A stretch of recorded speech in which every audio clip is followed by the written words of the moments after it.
ज्या वेळेला आपण एखाद्या व्यक्तीच्या समोर आहोत आणि आपण तिसऱ्याबद्दल बोलतो, आपण तेव्हा त्याचे वर्णन करतो. महाराजांचाच एक अभंग आहे, समचरण दृष्टी विटेवरी साजिरी तेथे. हे म्हणत असताना महाराज कदाचित देहूमध्ये आहे आणि महाराजांचं मन पंढरपुरामध्ये आहे. पण आजचा अभंग म्हणत असताना महाराज स्वतः पांडुरंगाच्या समोर उभे आहेत आणि समोर असताना देवाला म्हणतायत, देवा वेगळा आनंद आहे, तुमचे चरण देखलिया. भगवंताशी बातचीत केली आहे, संवाद केला. जीवनामध्ये कधी कधी देवाशी बोललं पाहिजे माणसानं. जगाशी भरपूर बोललो, जगानं भांडवल केलं. एक गोष्ट लक्षात ठेवा, आपलं दुःख समाजाला सांगण्याऐवजी परमात्म्याला दाखवावं. कारण का, जग रडून ऐकतं आणि हसून आपला तमाशा करतं. परमात्मा ऐकतो आणि त्याच्यातून मार्गदर्शन आपल्याला करतो, म्हणून त्याच्या समोर बसायचं असतं. जगदवंदनीय महाराज त्याच्या समोर आहेत देवाच्या. ए पांडुरंग ऐक ना, संवाद साधलायत, बोलले आहेत. देवा सगळा शिनभाग गेला बघ, आता अवघा झाला आनंद. तुझ्या चरणासाठी मी रात्रंदिवस प्रयत्न करत होतो. एवढा अट्टहास, एवढा अट्टहास. हा अनुभव आहे. देवाचा अनुभव देवालाच सांगावा. जीवनामध्ये काही गोष्टी अशा आहेत की त्या लोकांना सांगता येत नाही. काही गोष्टी अशा आहेत माहीत नाही पण लोकांना सांगाव्या लागतात. काही गोष्टी अशा आहेत त्या कधीच लोकांना सांगू नये, आणि काही गोष्टी अशा आहेत की त्या लोकांना सांगितल्याशिवाय राहू नये. त्या अनुभवाच्या बाबतीतल्या आहेत. वर्णन असं आहे, दवाखान्यामध्ये गेल्यानंतर डॉक्टर गोळ्या देतो. डॉक्टरांनी गोळ्या दिल्या, चला रविदादाचं पोट दुखू नये पण दुखलं. डॉक्टर म्हणले गोळ्या घ्या. कधी घ्या, सकाळी एक घ्या, दुपारी एक घ्या. तुम्ही एवढे हसू नका, खरंच दुखन त्यांचं पोट. संध्याकाळी एक घ्या. सर माझं पोट राहील का? हो राहील. सरांनी सांगितलं 100% राहील. बरं सरळ पेशंट असलं तर निघून येईल तुमच्यासारखंच. पण काही काही आगाऊ असता, ते डॉक्टरला विचारतात तुम्ही खाल्ली का? मग तुम्ही खाल्ली नाही तर आम्हाला का सांगता? डॉक्टरांनी ती खाल्ली नाही, डॉक्टरांना त्या गोळीचा अनुभव नाही, पण ते 100% सांगतात. अनुभव नाही पण तरी सुद्धा सांगावं लागतं डॉक्टरांनी दिलेल्या गोळ्या. काही गोष्टी अशा आहेत अनुभव आहे पण सांगता येत नाही. घर गृहस्थीमध्ये काही भानगडी होतात, भांडणं होतात. कधी कधी नवरा बायकोची धरपकड होते. जास्त ह्या गोष्टी लव्ह मॅरेजमध्ये होतात. आता तशी तर काही बसलेली इथं दिसत नाही बुवा, तशी बसलेली नाही दिसत.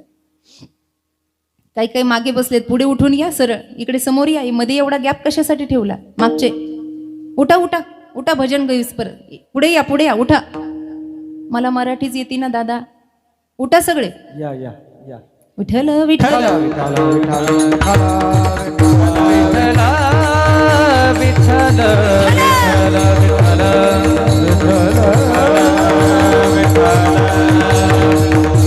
ऐका, घरामध्ये अनेक वाद होतात, विवाद होतात. मग ते प्रेमाची भांडणं असो की भांडणाची भांडणं असो, काही होतं. मग कधी कधी ही मार खाते तर कधी कधी हा मार खातो. होतं का असं? आता सांगायचंच नाही ना, झाकडी मूठ 1.25 लाखाची आहे. असं आहे, शेजारी शेजारी जोडीला राहता आणि त्या अलीकडच्या शेजाऱ्याने बायकोला विचारलं का ग, म्हणे त्यांच्या घरातून हसण्याचा आवाज येतो म्हणे. एवढ्या दिवसाचा आपला संसार आहे म्हणे, त्यांना विचार तरी ते हसतात का म्हणून. एवढी काय गोडी गुलाबी आहे त्यांच्यामध्ये. तिनं नदीवर कपडे धुतात धुतात त्या बाईला पकडलं बुवा. नदीवर जेवढ्या गप्पा मोकळ्या मनानं होतात तेवढ्या कुठं होत. आणि काही काही बायांनी PhD केलेली असती, एका तरी बाईला रडायला लावल्याशिवाय जाणार नाही हे नदीवरचं भांडण असतं. आणि मग ती म्हणली का ग, तुमच्या घरातून अर्ध्या रात्री कधी कधी मध्येच हसण्याचा आवाज येतो. काय एवढा गोडी गुलाबीचा संसार आहे, त्याचा प्रसाद तरी आम्हाला दे, त्याचं वचन तरी आम्हाला सांग, काही नियम तरी सांग म्हणजे आमच्याही जीवनात हसू येईल. ती म्हणली हा गैरसमज आहे. म्हणली कसं काय? भांडणं लागले की ते मला भांडं फेकून मारतात, मी त्यांना भांडं फेकून मारते. त्यांचं चुकलं की ते हसते तर माझं चुकलं की मी हसते. लक्षात आलं? या सगळ्या गोष्टी घरामध्ये होतात. कधी कधी घरामध्ये भांडे घासण्याची वेळ आहे. काही जण आम्ही डोळ्यानं पाहू नये, मग ते काहीतरी विग्रह करायचा, काहीतरी लपवालपवी करायची. अनुभव आहे पण आज हा वादविवाद झाला हे जगात सांगता येत नाही. तिसरी गोष्ट अशी आहे, माहिती आहे पण सांगायचं नाही. आपलंही नुकसान, दुसऱ्याचंही नुकसान. आत्महत्या प्रकरण विष प्राशन करणं, फाशी घेणं, जीव देणं, याबद्दल बरंच ज्ञान आपल्याला असतं. कसं काय केल्यानंतर जीवाचं बलिदान होईल, पण सांगायचं नाही आणि आत्मसातही करायचं नाही. त्या दोन्हीमध्ये आपलं नुकसान आहे, त्याचंही नुकसान आहे. पण चौथी गोष्ट महाराज म्हणतात महत्वाची आहे, ती जगाला सांगावीच. कोणती सांगावी? जेव्हापासून कळतं, उमजतं, तेव्हापासून मी किती हरिभजन केलं आणि त्या हरिभजनातला मला काय अनुभव आला, हा लोकांना निश्चितपणानं सांगा. मला तो अनुभव आला कोणता? परमार्थाचा. आता मला सांगा, तुकोबरा एवढा अनुभव आपल्याला आहे का? ग्रहस्थी जर दोघ जण भेटले तर चर्चा ही फक्त ग्रहस्थ जीवनाची आहे. साधू से साधू मिले तो होवे दो दो हात, किंवा होवे दो दो बात, और दुर्जन से दुर्जन मिले तो खावे दो दो लात. जर दोन्ही दुर्जन असतील तर त्यांच्यामध्ये संवाद होत नाही. 4 मिले 64 खिले, 20 रहे कर जोड, हरिजन से हरिजन मिले तो विकसे 7 करोड. 3.5 याचे 3.5 त्याचे. हा संबंध जर आला, बरं मला सांगा, आपण आता इतके एवढ्या दिवसाची इथं आईची उपासना करतो, परमार्थ करतो, निदान देवाजवळ दिवा जरी लावला असेल, हरिपाठ घेतला असेल, काय असा एखादा दृष्टांत आहे का? आपल्या स्वप्नामध्ये पांडुरंग आला, आपल्याला वाचवलं, आपल्याला काहीतरी स्वप्न दृष्टांत दिला, असं कधी झालं का? पुरुष मंडळ, जांभळी देताना निदान तोंडाला हात तरी लावा. मला झोप येते बरं का, कारण पुण्याकडे 7 ते 9 कीर्तन आहे, झोपाच्या टायमाला कीर्तन चालू झालंय. एवढा थोडी अनुभव आहे का? अनुभव येण्यासाठी आम्ही किती रुजलोय. जो अनुभव महाराज अभंगामध्ये सांगतात, जगतवंदनीय तुकोबरायांचं जीवन डायरेक्ट असंच सुरू झालं नाही की हा बस आता माझ्या वडिलांची मिराशिका देवा म्हणून लगेच कंबर बांधायचं, विना हातामध्ये घ्यायचा आणि कीर्तन प्रारंभ करायची. अनुभव सांगण्यासाठी आधी काहीतरी करावं लागतं. त्यांनी आधी केलं आणि मग आधी चाखून पाहिलं. चाखून म्हणून शबरी मातेच्या बाबतीमध्ये लोक म्हणतात, हे खरं आहे का? एका जणानं मला विचारलं, खरंच का हो शबरी मातेची उष्टी बोरं रामचंद्राने खाल्ली का? मी म्हणलं, मी नव्हते व तिथं, मी असते तर सांगितलं असतं तुम्हाला. हे प्रमाण आहे आपल्याकडे. बोरे खाये, पण ती बोरं कशी खाल्ली? चाखुणी आणली बोरे. तुझी भक्ती कशी आहे, तुझं प्रेम कसं आहे, ते चाखून पाहिलं, ते केलं, तेव्हा रामप्रभू आले. अनुभव आहे. जगतवंदनीय तुकोबराय लगेच कीर्तन करतात असं होत नाही. ज्या वेळेला माघ शुद्ध दशमी पाहुणी गुरुवार केला अंगीकार तुका, तेव्हा सचेत झाले, सावध झाले. अगोदर होतेच, पण तेव्हा जरा 100% सावध झाले. आणि सावध झाल्यानंतर महाराजांनी काय केलं? मग लगेच दुसऱ्यांचे गाथे आणले, मग लगेच दुसऱ्यांच्या कीर्तनाला जाऊन बसले, मग त्यांच्या कीर्तनातून अर्धे निम्मे टिपणं काढले तुकाराम महाराजांनी. असं आपल्याला वाटतं, असं केलेलं नाही. तुकाराम महाराज काय करतात? मंदिरामध्ये जातात. माझा विठ्ठल जळीस्थळी भरला, खरंच भरलाय का याचा अनुभव घेतात. त्या मंदिरांमध्ये भजन चालू करतात. हे तुकाराम महाराजांचं जीवन आहे. परमार्थ कसा करावा तुकाराम महाराजांच्या चरित्रापासून शिकता येतं. गावातली जी पंचक्रोशीतली मंदिरं पडलेली होती ना, ती मंदिरं सर्वप्रथम बांधण्याचं काम तुकाराम महाराजांनी केलं. आणि ते कसं केलं? लोकांना बोलून, गोडी गुलाबीने एकत्र करून, अरे बाबा हे केलं ना पुण्य होतं असं चांगलं सांगून सगळी मंदिरं बांधण्याचं काम केलं. जीर्णोद्धार केला मंदिराचा. मंदिरावर कळस बसवले, मंदिरातल्या मूर्तीची स्थापना कशी करायची, प्राणप्रतिष्ठा कशी करायची महाराजांनी सांगितलं. मग महाराज पुराणामध्ये डोकावून पाहतात, महाराज गीता वाचतात, रामायण वाचतात, महाराज श्रीमद भागवत महापुराण वाचतात. त्याच्यातून पुराणाचे काही उदाहरणं गोळा करतात. माझ्याकडे लक्ष द्या, उगाच कीर्तन नाही बरं, काही पुराण गोळा करतात. मग काही संतांचे चरित्र वाचतात. विठ्ठल विठ्ठल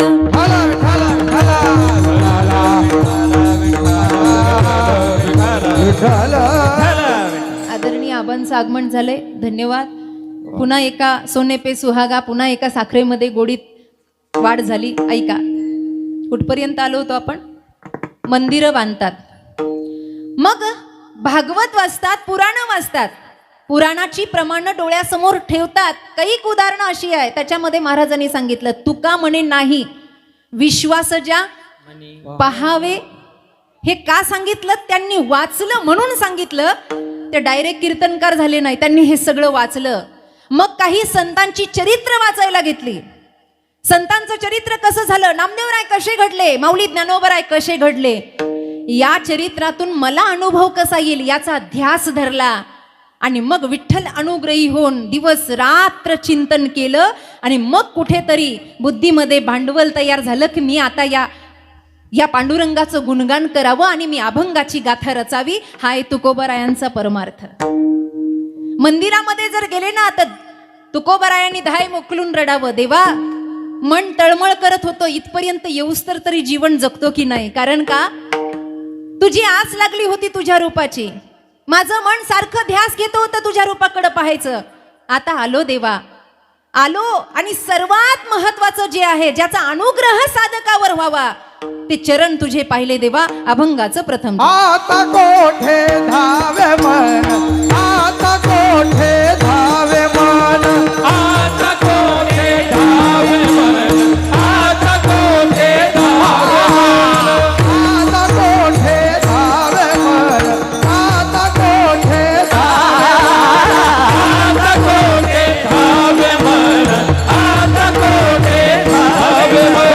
चरण देखलिया, तुमचे चरण देखलिया. माग गेला सीन गेला, माग गेला सीन गेला, माग गेला सीन गेला, माग गेला सीन गेला. तुमचे चरण देखलिया गेला, माग गेला सीन गेला, माग गेला सीन गेला. तुमचे चरण देखलिया, तुमचे चरण देखलिया. माग गेला सीन गेला, माग गेला सीन गेला, माग गेला सीन गेला, माग गेला सीन गेला.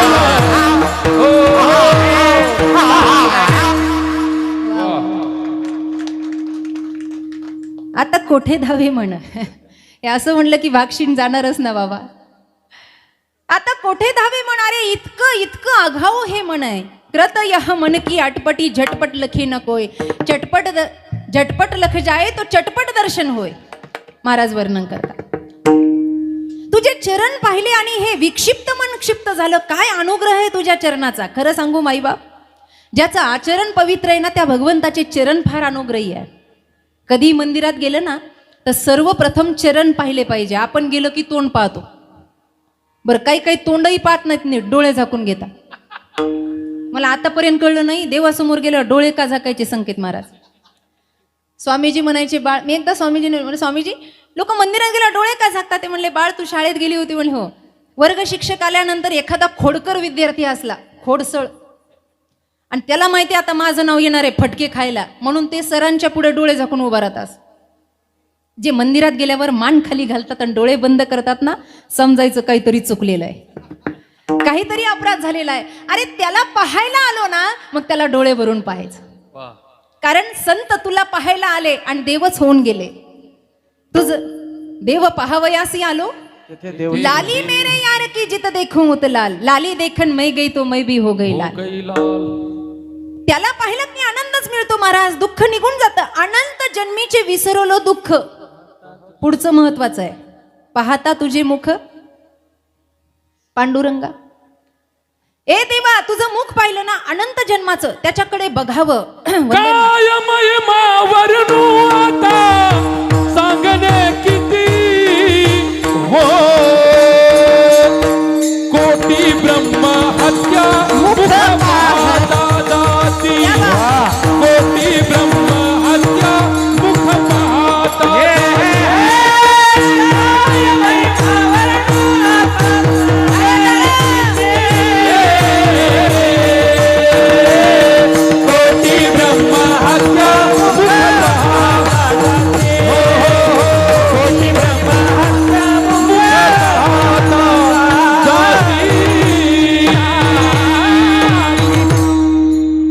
मुखाबद्दलचं वर्णन किती गोड आहे. कोटी ब्रह्म हत्या मुख पाहता जाती. तुझं जीव ओवळून टाकावा. एक प्रसंग आहे रामचरित्र मानस मधला. ज्या वेळेला सर्वप्रथम वाटिकेमध्ये माई जानकींनी प्रभू रामचंद्रांना पाहिलं, थोडंसं त्या सिद्धांताकडे जवळ पाहिलं आणि पाहिल्याबरोबर त्यांनी डोळे बंद करून घेतले. बंद करून घेतले. भैया लक्ष्मणजी विचारता दादा. त्यांनी सांगितलं तात जनक तनया यह सोयी, धनुष्य यज्ञाचे ही कारण होई, ही तीच आहे जिच्यासाठी धनुष्य यज्ञ होतोय. पण दादा म्हणे तुम्ही इतके विचित्र दिसता का त्यांनी तुम्हाला पाहिलं आणि डोळे बंद करून घेतले? तूच विचार, आता तू धीरच आहे, धीराला अधिकार असतो चेष्टा मस्करी करायचा, भावी धीर आहे ना, मग विचार. मग मनोमन हृदयाची तार जोडलेली होती, कुणाला बोलणं कळालं नाही, पण मनातला इशारा केला आणि भैया लक्ष्मणाने प्रश्न विचारला, मा ओरी मैया, आई, वहिनी साहेब, मला एक कळलं नाही, तुम्ही दादाला पाहिलं, माझा दादा इतका भयानक दिसतो का की तुम्ही पाहिलं आणि डोळे बंद केले? बर तुम्ही डोळे बंद केले, माझ्याकडे तरी पाहायचं, मी तुमचा लाडका आहे लक्ष्मण, तुम्ही डोळे बंद का केले? त्यावेळेला गोस्वामी तुलसीदासांचं उत्तर आहे सीतेच्या प्रमाणामध्ये. ते म्हणतात, माताश्रींनी प्रभू रामचंद्रांना पाहिल्यावर डोळे बंद यासाठी केले की ती म्हणते, लक्ष्मणा एकदा रामाला पाहिलं की जगात पुन्हा पाहण्यासारखं काही राहत नाही, म्हणून डोळे बंद केले. तुझ पाहता सामोरी दृष्टी न फिरे माघारी, दृष्टी न फिरे माघारी, दृष्टी न फिरे माघारी. तुझ पाहता सामोरी दृष्टी न फिरे माघारी, दृष्टी न फिरे माघारी, दृष्टी न फिरे माघारी. मुखकमलाचा एवढा महिमा आहे, चरणाचा किती असेल? संत चरण रज, आपण संतांच्या चरण रजाचा महिमा ऐकला, पण भगवंताचे चरण सुद्धा तितकेच महत्वाचे का?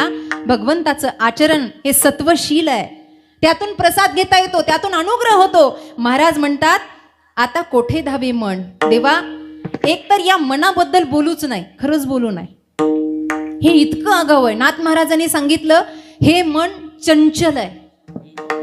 माऊली ज्ञानोबराय म्हणतात, हे मन चपळ आहे. हे चंचलही आहे आणि चपळही आहे. किती आहे? एका सेकंदात कुठे पोहोचन सांगता येत नाही. मन ओटाय ओटाय उभ्या पिकातले डोरे, मन ओटाय ओटाय उभ्या पिकातले डोरे, किती हाकला हाकला फिरियत पिकावर, किती हाकला हाकला फिरियत पिकावर, किती हाकला हाकला फिरियत पिकावर, हाकला हाकला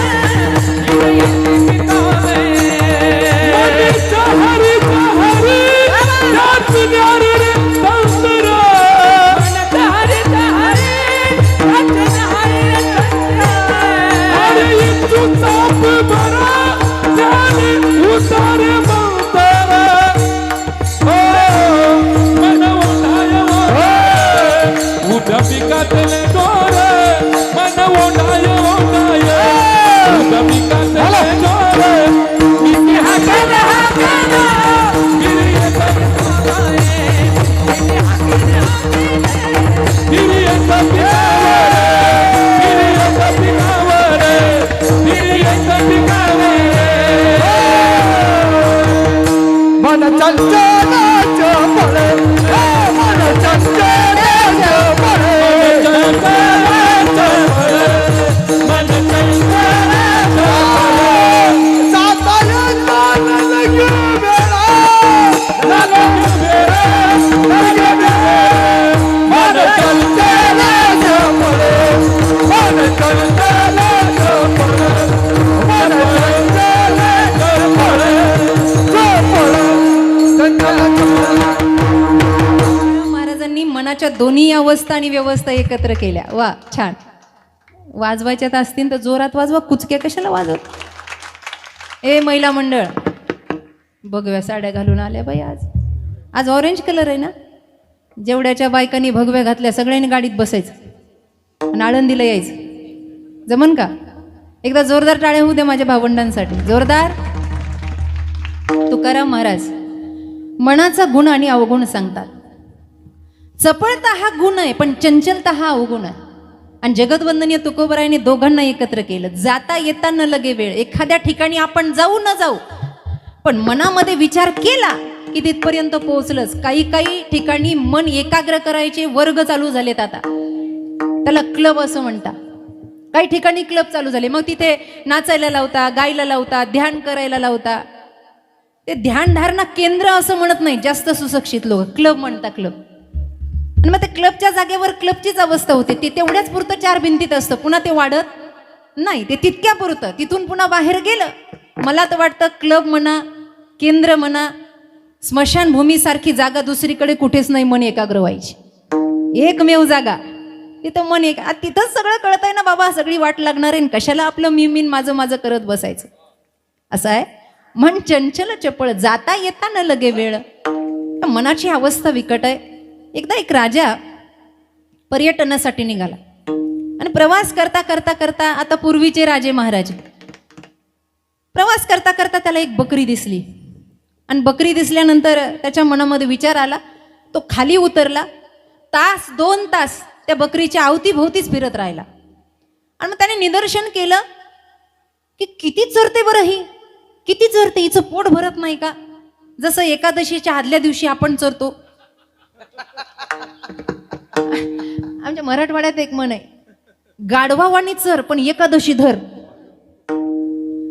एकादशीच्या दुसऱ्या दिवशी आपण चरतो, आपल्याला कोणी थांबवत नाही. किती चरती बरं ही, किती चरती. राजा नुसता भक्तीच्या चरण्याकडे बघत नव्हता, तो तत्वज्ञानी होता.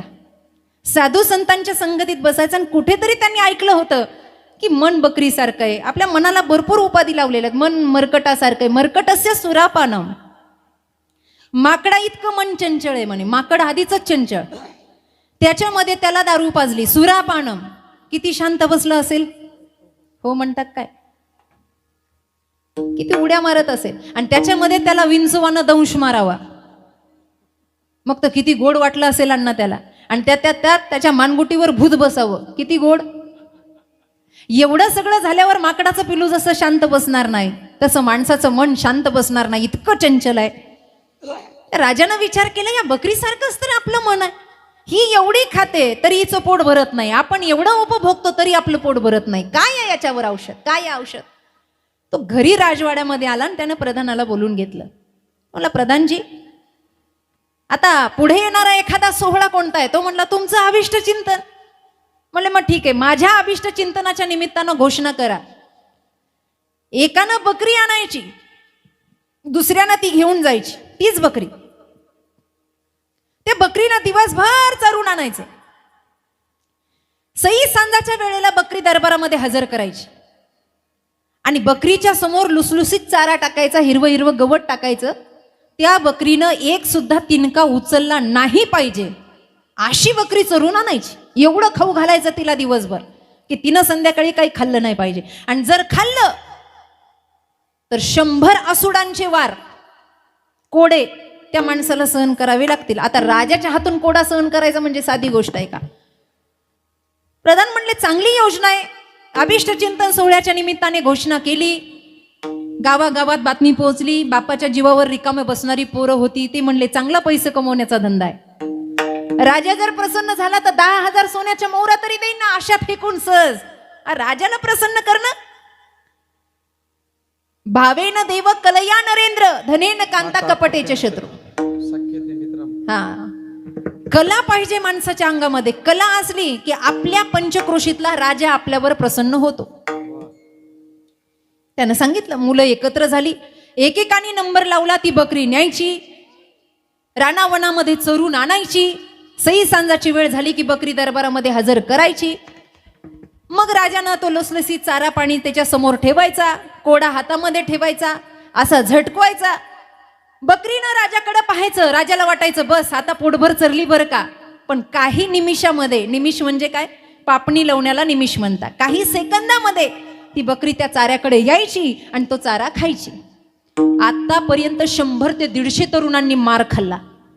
मग वडीलधारे म्हणले, आपला अनुभव, आपण वेगळ्या पद्धतीनं चोरून बघू. मग काहींनी थोडी चरवायची, थोडी पाणी पाजायचं. प्रत्येकाचा वेगवेगळा अनुभव आहे. मग वयस्कर माणसांना सुद्धा राजाने सोडलं नाही. नियम तो नियम, त्यांनाही मार खावा लागला. मग स्त्रिया आल्या, राणी वसली कोडा घेऊन.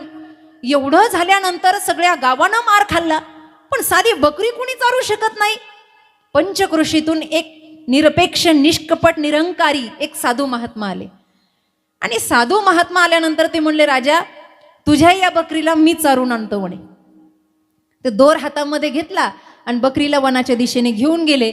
पण साधू एवढे चतुर होते, त्यांनी जाता जाताच बोराटीची काडी हातामध्ये घेतली होती. बोरीची ती काठी असते ना, त्याला सगळीकडून फुलं लागलेले असतात. हो म्हणले, काय काय जेवण जास्त झालंय वाटतं, काटे लागलेले असतात. काटे लागलेले. ती बकरी अशी हिरव्या चाऱ्याकडे गेली की त्या साधूने तिच्या तोंडावर असा फटका मारायचा. हा, एवढा जोरात मारायचा. मग ती तो चारा खात नव्हती. बर, पशु सुद्धा असे आहेत, 2-3 वेळेला प्रक्रिया झाली ना तर जनावराला सुद्धा कळतं अपवाद माणसं आहेत काही काही. काही काही वेळेला 3-4 वेळेला प्रक्रिया झाली ना तर जनावर सुद्धा सावध होता. पण अपवाद माणसं आहेत काही काही, त्यांच्यापेक्षा दगड बरे महाराज म्हणतात, ते कधी सुधरत नाही. त्याहुनी दगडे बरे देव, त्याहुनी दगडे बरे देव, त्याहुनी दगड बरे देवा, अरे त्याहुनी दगडे बरे देवा. तुका मन ऐसी बुद्धी जाती जरा, आईची बुद्धी आची त्याहुनी दगडे बरे देवा, त्याहुनी दगडे बरे देवा, देवा.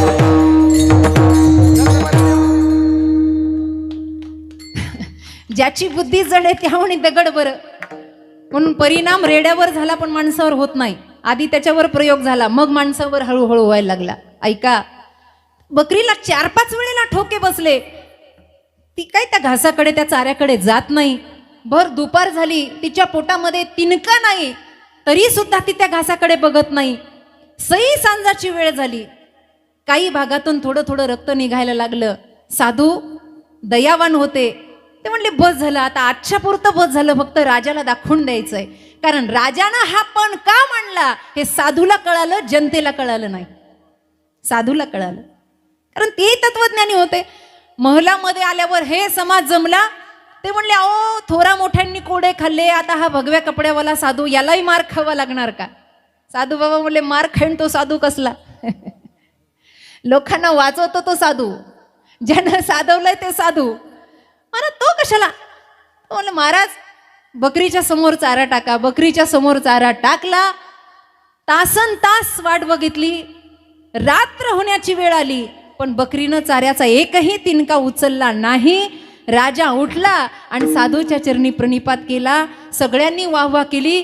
साधू महाराज जिंकले, आता काय भेटेल त्यांना? म्हणले, महाराज काय देऊ तुम्हाला, काय द्यावे तुम्हाला, काय देऊ आता? हे सगळं तुम्ही आम्हाला करून दाखवलं.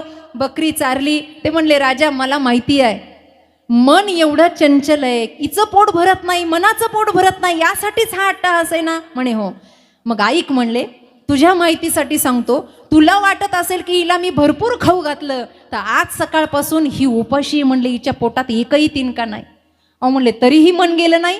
काही नाही म्हणले, माराच्या भीतीनं तिनं घास चाऱ्याकडे जसं पाहिलं नाही, तसं मनावर सत्संग कीर्तनाच्या माराचे आघात झाले, भगवंत दर्शनाचे आघात झाले की मन त्या विषयाकडे वळत नाही. विठ्ठल विठ्ठल विठ्ठल विठ्ठल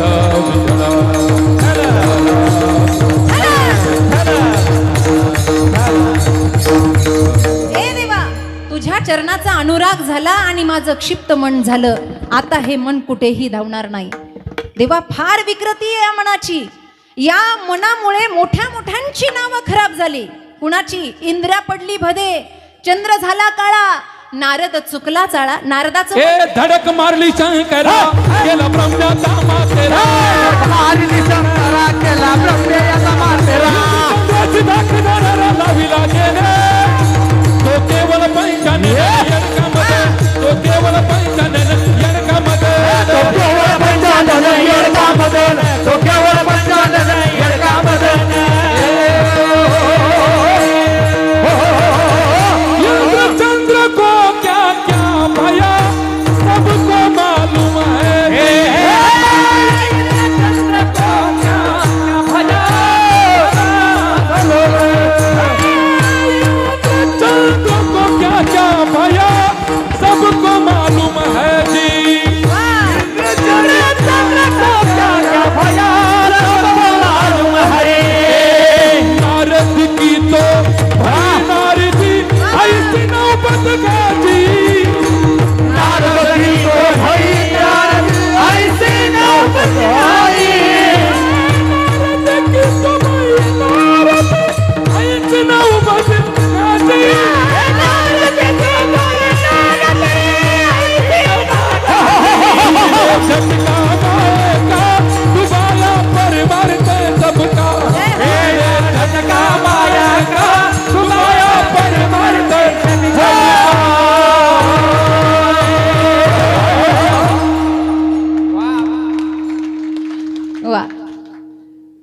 झटका माया का, पण हे माया ग्रासित करते मनाला.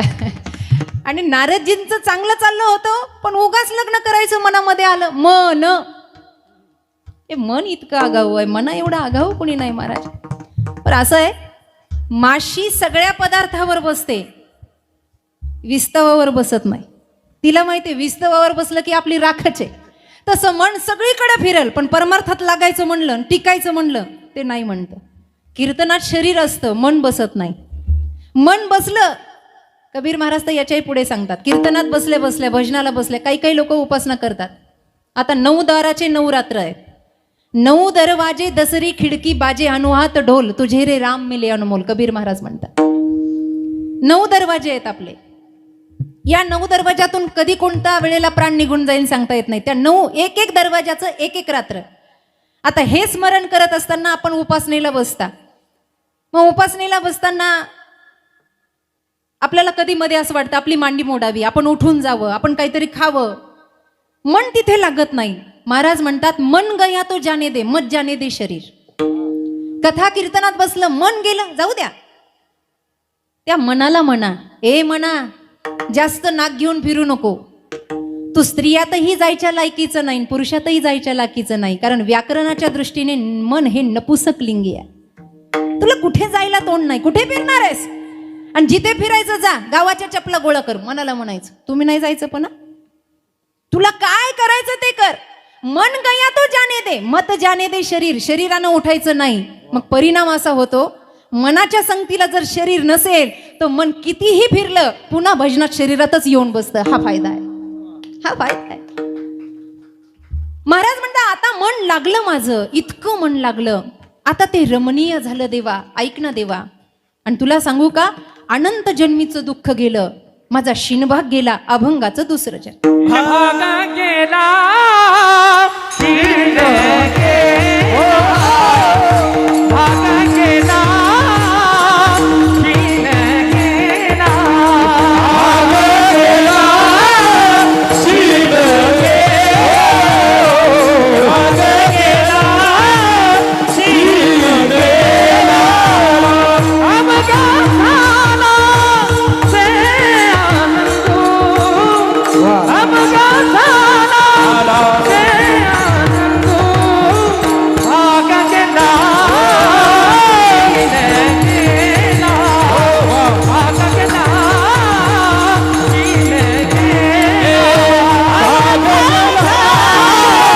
शिन गेला भाग गेला शिन गेला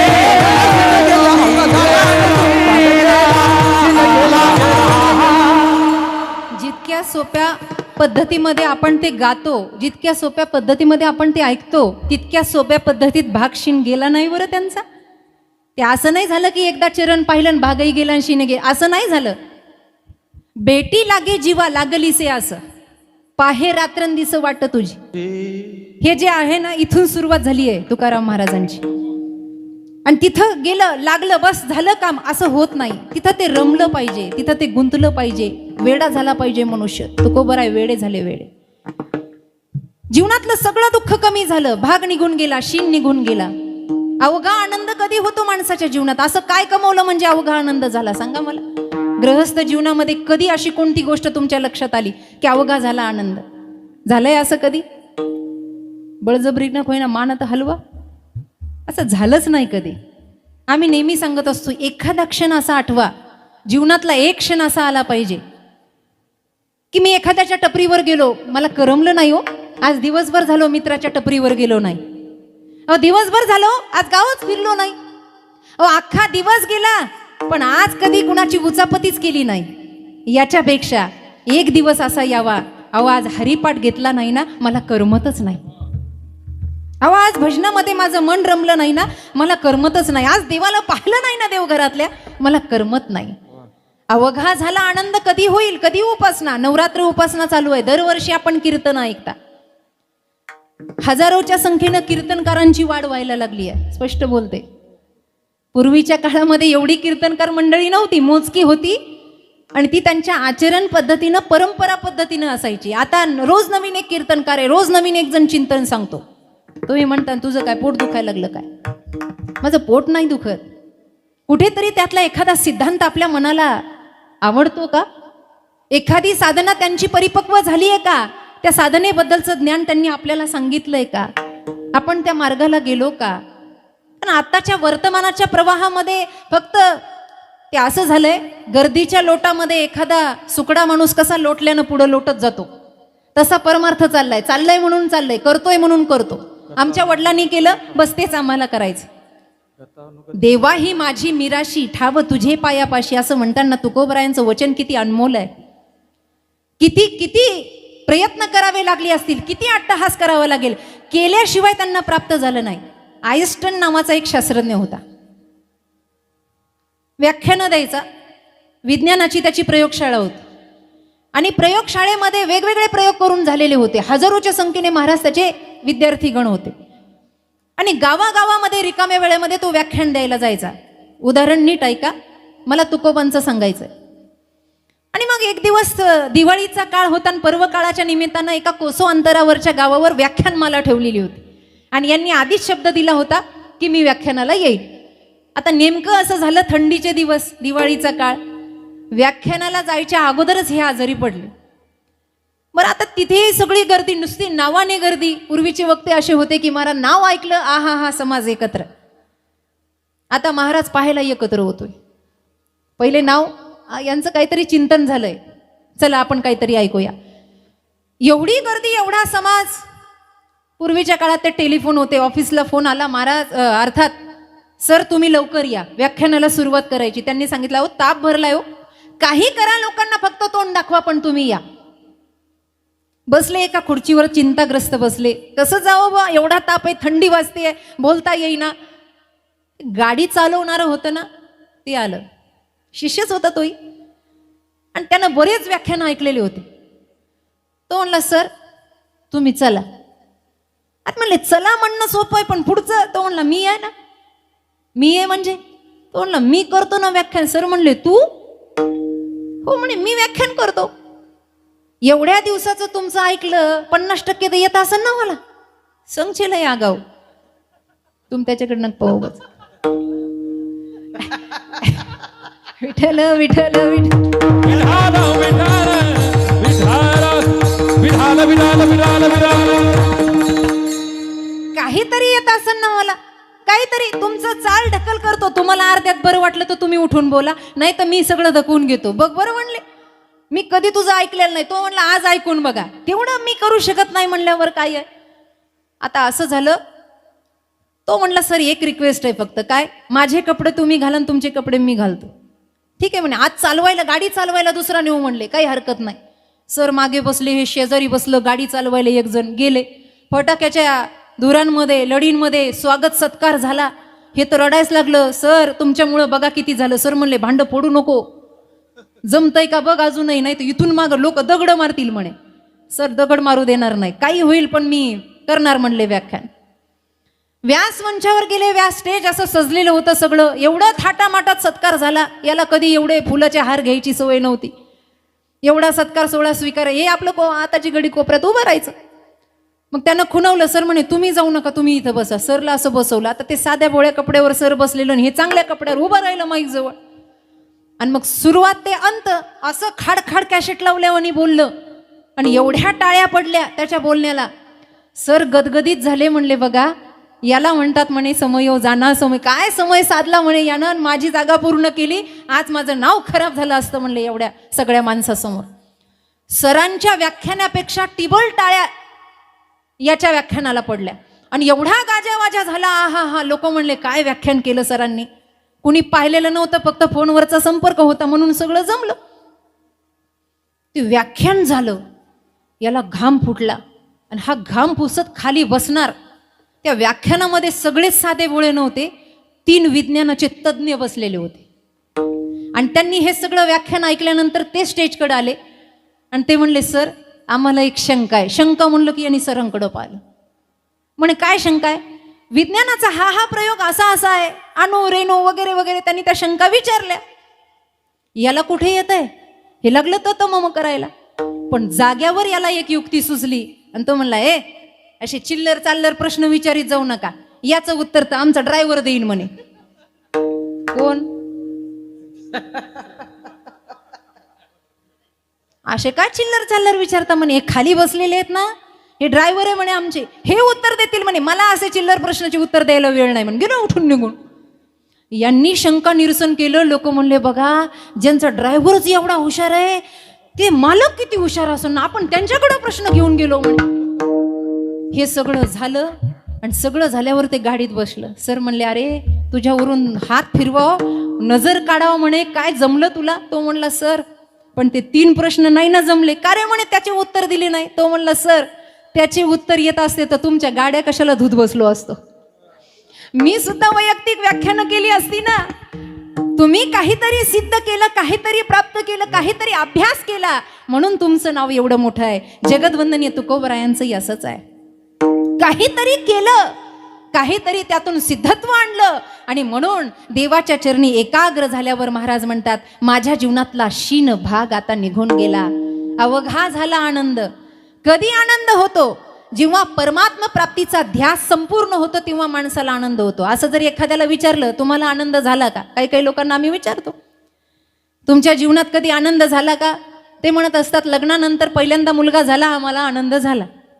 आणि मग त्या आनंदाने तुम्ही काय केलं? गावभर पेढे वाटले, साखर पान वाटलं, सगळ्यांना वाटलं, कोणी सोडलं नाही. बर मग आता तो आनंद कायम आहे का? ते म्हणतात कसला आनंद? कार्ट नास्तिक निघालं, नसतं जन्माला आलं तर बरं झालं असतं. म्हणजे त्यावेळेला जो आनंद झाला तो आनंद आता नाही. आपल्याकडे येणारा आनंद हा चिरकाळाचा नाही, हा नश्वराचा आहे. शाश्वताचा आनंद जगदवंदनीय तुकोबरायांना झाला. त्या आनंदाचं कारण अभंगाच्या 3ऱ्या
प्रेमरसे बैसली मिठी.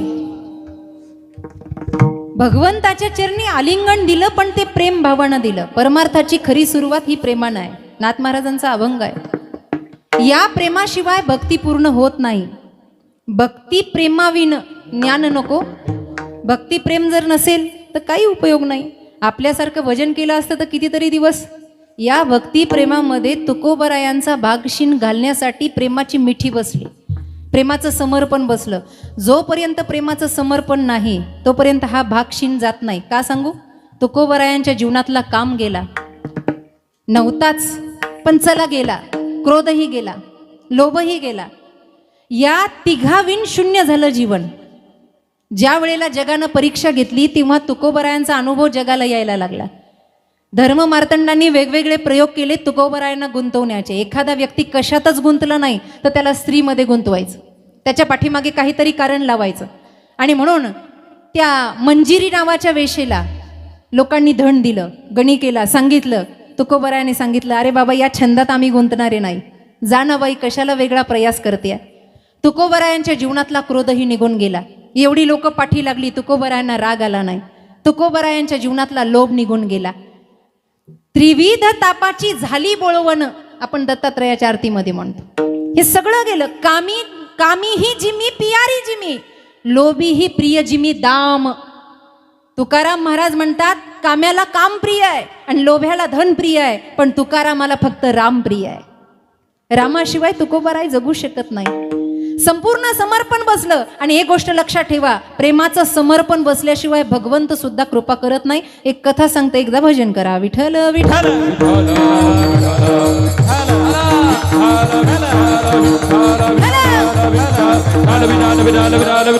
बऱ्याच वेळेला आपण रामायण महाभागवताचा आदर्श किंवा सिद्धांत घेत असतो. एक उदाहरण सांगते तुम्हाला की देवतांच्या संगतीमध्ये यांचं असं झालं तर आपलं कसं होईल.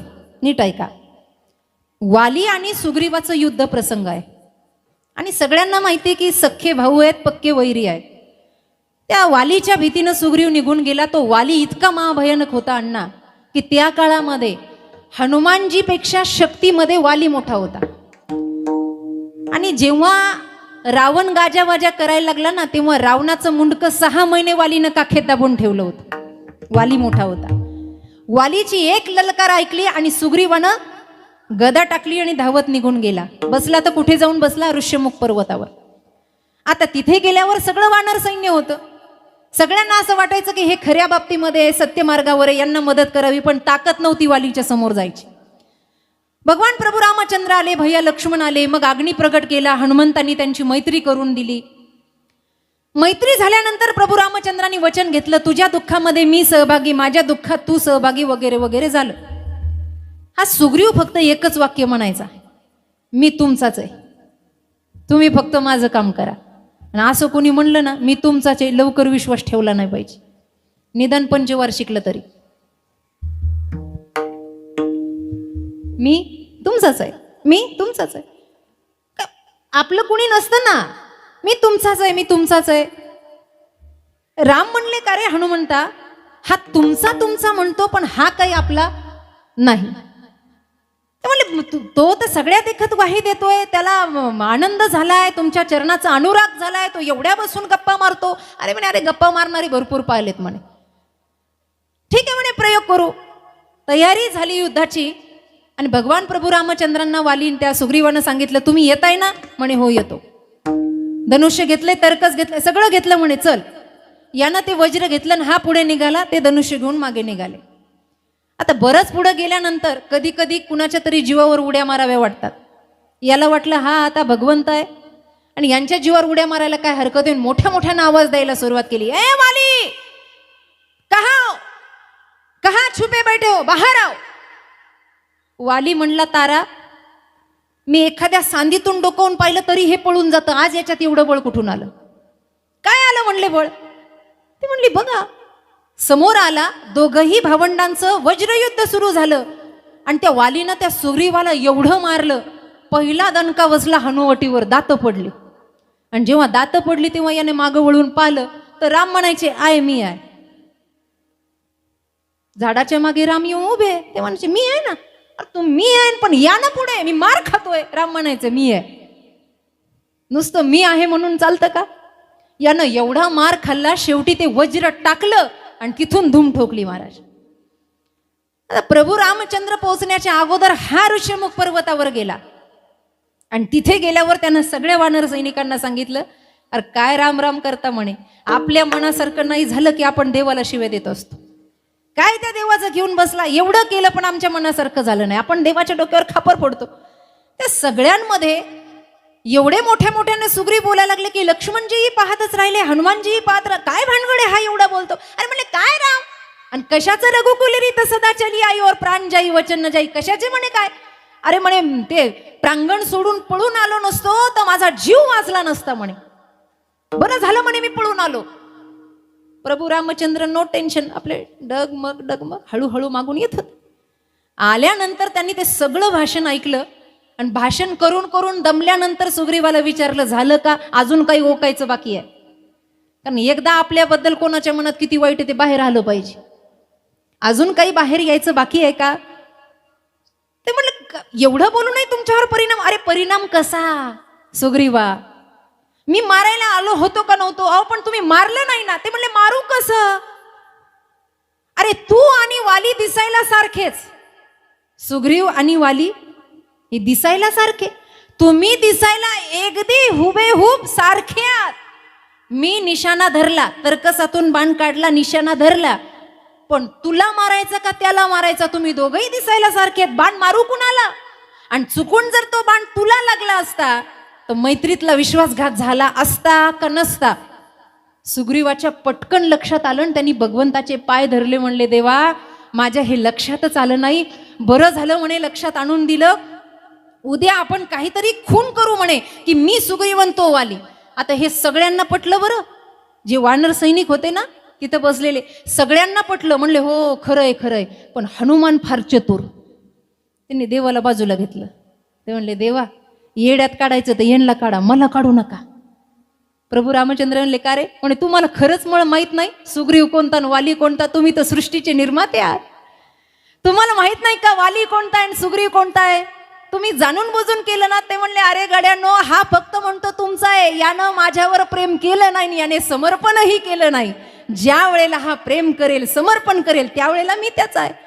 आणि मग रात्री ही बातमी जेव्हा सुग्रीवाच्या कानावर गेली, ती मेली कंठ सुमनपई माला, एक माळ तयार करण्यात आली, ती सुग्रीवांच्या गळ्यात घालण्यात आली. आणि मग प्रभू रामचंद्र म्हणले ऐका रे, ज्याच्या गळ्यात माळ तो सुग्रीव आणि ज्याच्या नाही तो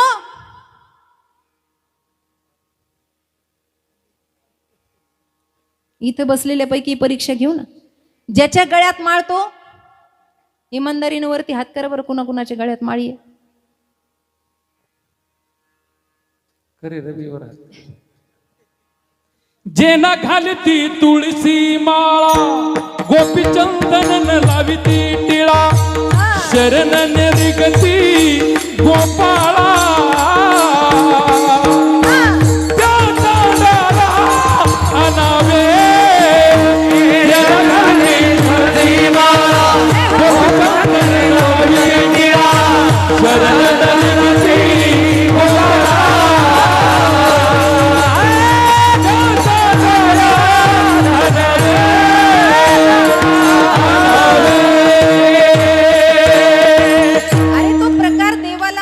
बाबा आवडे देवासी तू ऐका प्रकार, नामाचा उच्चार तुळशी माळ गळा.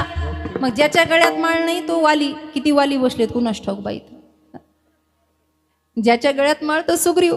याचा अर्थ असा, गळ्यात माळ घेतली आणि मग ते भगवंताला म्हणतात देवा मी तुम्हाला ओळखायला विसरलो, आता माझा अनुराग तुमच्या चरणाशी आहे, असं मागणं पूर्ण झालं. आणि तिकडे भगवंतानी सुग्रीवाचं रक्षण केलं. याचा अर्थ असा आहे, प्रेमाची ही मिठी पडत नाही ना, भगवंताचं नाम मुखावर येत नाही ना, तोपर्यंत अवघा झाला आनंद. कारण संकटच दूर होत नाही. भजनामध्ये येणारी आधी व्याधी बाहेर जात नाही, उपाधी बाहेर जात नाही, आणि ती बाहेर गेल्याशिवाय मनाला विरळा आनंद होत नाही. तुकोबांना ज्या भजनामुळे आनंद झाला त्याचं स्मरण करू. विठोबा